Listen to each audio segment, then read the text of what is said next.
The war in Afghanistan was the most enduring symbol of what was increasingly being called the Forever War. But actually, withdrawing troops from Afghanistan presents a dilemma.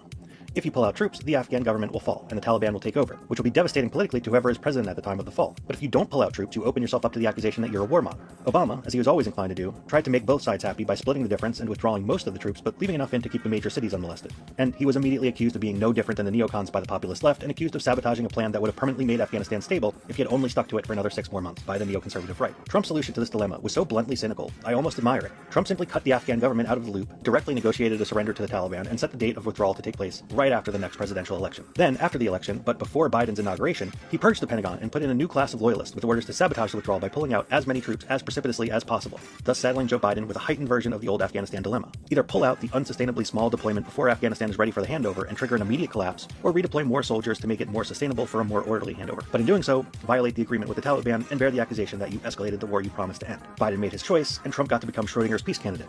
The president who deserves all the credit for ending the war, but none of the blame for the consequences of ending the war. You can't call it a stupid strategy, but the question is this: are we that stupid?